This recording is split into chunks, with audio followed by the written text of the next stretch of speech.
yigitlar Allohning soyasida bo'ladi. Qariganda inson ko'p odam ibodat yo'liga o'tadi. Bu ham turlidir. Ba'zilar xolis ixlos bilan o'tsa, ba'zilar qariganda ziyofatlarda namoz o'qimaslikdan xijolat bo'lishini aytadi. Ba'zi kishilar farzandlari, nabiralari ibodatda bo'lib qolganligidan xijolat bo'lib ibodat qiladi. Ba'zi kishilarning ozgina Qur'onni o'qishligi bir joyda xijolat bo'lib qolganligidan o'ziga zarur deb biladi. Bu so'zi Qur'oni Karimga juda katta haqoratdir, birodarlar.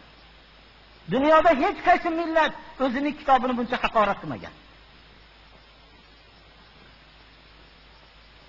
Yigitlikda havas ziyoda bo'lganda, bo'lib ham atroflarida nihoyat darajada fisq fujurga berilib, un bilan terilib maqtanib yurgan yigitlarning ichida yurganda, qanday qilsam men Allohni rozi qilaman ekan deb bosh qatirib, Allohning ibodati bilan suvaga qatgan yigitlardan Alloh rozi bo'ladi. Shabun bu faqat yigitning o'ziga xos emas. Yigit va qizlar havasga beriladigan vaqtda, yoshlik g'ururlari bilan band bo'lgan vaqtda Allohni qanday rozi qilaman deb shu haqda o'ylagan yigit qizlar Allohning soyasida bo'ladi. Chunki bu vaqtdagi Allohning ibodati bilan ulg'ayish inson uchun juda katta bir nur bag'ishlaydi va katta kuchni talab qiladi. Rasululloh sallallohu alayhi va sallamning davridagi asosiy islomni qabul qilgan odamlar yigitlar edi, birodarlar. Qalbi masjidlarga bog'langan kishi. Ya'ni butun qalbi masjidda. Nima uchun masjidga qalbning bog'lanishligi Allohning soyasida bo'lishlikka sabab bo'ladi. Rasululloh sallallohu alayhi va sallamning madrasalari yo'q edi. Shu masjidlar edi. Shu masjiddan yer kurrasiga nur tarqalgan edi. Shu masjidda Abu Bakr, Umar ibn al-Xattob, Abu Ubayda, Ali ibn Abi Talib mana shunday zotlar yetib chiqqandi. Abu Bakr radhiyallohu anhu dek qoid, yetakchi, Umar ibn al-Xattob dek adolatli hokim, Abu Ubayda dek amonatlik, islom millatining amonatli kishilari va Ali ibn Abi Talib dek qozi, islomdagi mashhur qazo masalasida misli ko'rilmagan zot va Xolid ibn al-Valid dek harbiy qo'mondon, hammalari mana shunday ustiga xurmo shoxchalari qo'yilgan, yeri bo'lsa oddiy toshlar bilan qo'yilgan, qomatdan balandroq bo'lgan shu masjidda tarbiya topishgan edilar. Islomdagi masjid islom nima ekanligini bildirib va musulmonlarning amallari islom nima ekanligini ko'rsatadigan dargoh bo'lmoqligi kerak. Shuning uchun bu dargohdan kirishligi bilan islomni o'rganmoqligi kerak. Bu yerda haqni vasiyatlashish, haq yo'lda qilgan xizmatlarga sabrlarni vasiyatlashlik bo'lmoqligi kerak. Shuning uchun ham qalbi masjidga bog'langan kishilar Allohning soyasida bo'ladi. Va buning ichida 5 vaqt namozning jamoat bilan o'qishlikdir. Chunki ashoblar jamoatdan chetlangan kishilarda bizda nifoqi ma'lum bo'lgan kishilargina jamoatdan chetda yurardi deb aytishganlar. 4-si rajulani tahabba fillahi ijtama'a alayhi va tafarraqa alayhi.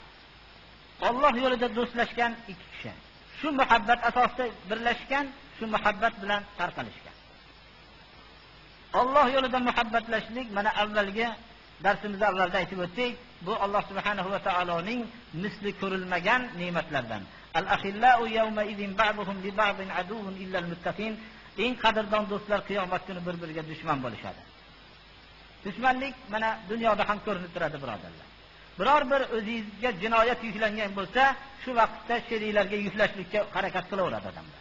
Dunyoni mahkamasi ham shundan iborat. Oxiratda bo'lsa, ma'siyat sabab bo'lgan do'stlar hammasi qochadi.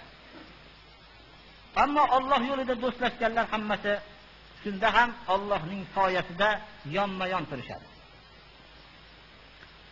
5-chi, va rajulun da'atkum ra'atun zatu husnin va jamalin faqala inni akhafulloh.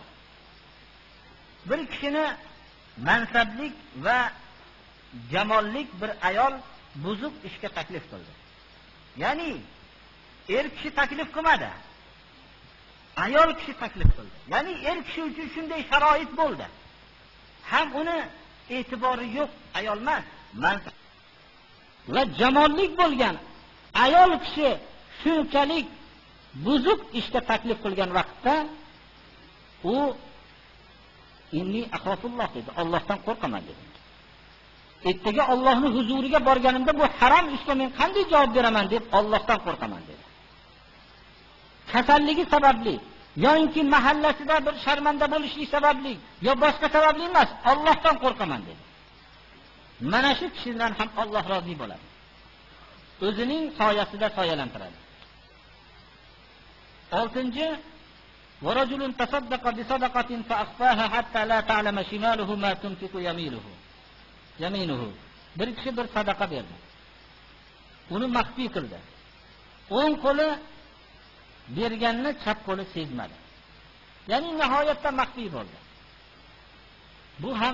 Bu kishi ham baxtli kishilardan Allohning soyasida bo'ladi. Lekin bu narsa aytmay qo'ysangiz ma'lum bo'lmay qolaveradigan narsaga o'xshaydi.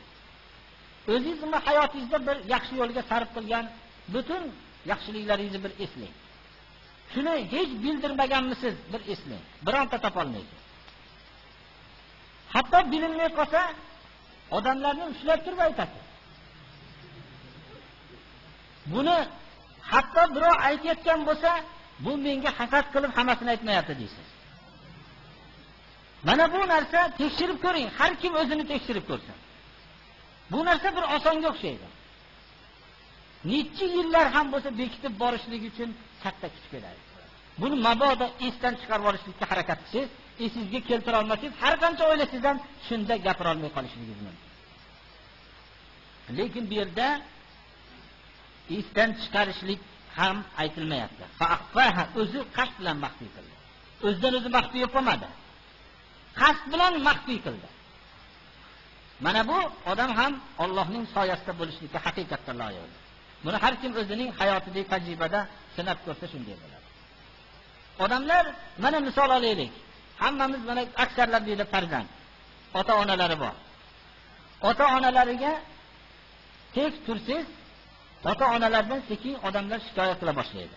Sal qo'shilib ko'zingizga yoshlab bersangiz, dunyoda ota-onasidan yomon odam yo'q deb qoladi bir pasda. Qo'shilib bersangiz, nima uchun? Men ota-onamga hamma narsani qilaman u bilmaydi deb xafa bo'ladi. Nima qilganligingizni bir yozing. Biror bir daftarga bir yozing o'zingiz. Nimalar qildingiz? Va ota-onangizni bir kunda sizga qilgan yaxshiligini insof bilan yozing. Bilganlaringizni, bilmaganingizni qo'ying. Shunga umringizda qilgan yaxshilikni solishtirib ko'ring, hech narsa bo'lmay turaveradi. Hatto shu narsani inson maxfiy qilishda o'rniga shuni ham gapirib turadi. Hali boshqa narsalarni qo'ying. Buni ota-onaga qilgan yaxshilikka o'zi asli ota-ona xursand bo'lganligiga xijolat bo'lishligi kerak. Bir ajib bu ota-ona xursand bo'lyapti, shu ozgina muruvvatimga deb. Hatto aytishimiz kerakki, bu duoingizni arzon qilib qo'ymang, bu arzimas narsalarimga duo qilavermang meni. Ko'proq narsa talab qiling deb turish kerak. O'zi inson tekshirib qarasa, haqiqatda ota-onasini bilmayotganligi, nihoyatda bir arzimagan narsalar bilan. Shuning uchun ham maxfiy qilishlikni qiyinligini inson o'zini hayotida tajriba qilsa, Alloh subhanahu va taolo buni sahobalarga nasib qilgan. Vallohu alam, Jarir ibn Abdulloh mikillar, Jarir ibn Abdulloh al-Bijli mikillar vallohu alam. Bu kishi bir kishida ehtiyojni sezib, ikkita tuyani ustida ancha yemoq ichmoqlar bilan va yana ma'lum bir miqdordagi mablag' bilan tuyani kechasida yetalab, shu muhtoj odamnikiga yetalab borib, eshikni taqillatdilar. Shunda u taqillatgan vaqtda chiroq ko'tarib chiqdilar. Uyda egasi chiroq ko'tarib chiqqan vaqtlarda chirog'ingni o'chir dedilar. Kimsan dedilar, chirog'ingni o'chir keyin aytaman dedilar. Chiroqni o'chirdilar. O'chirganlarda eshikni ochgin dedilarda, ochgandagi tuya kirib ketdi, ketaverdilar.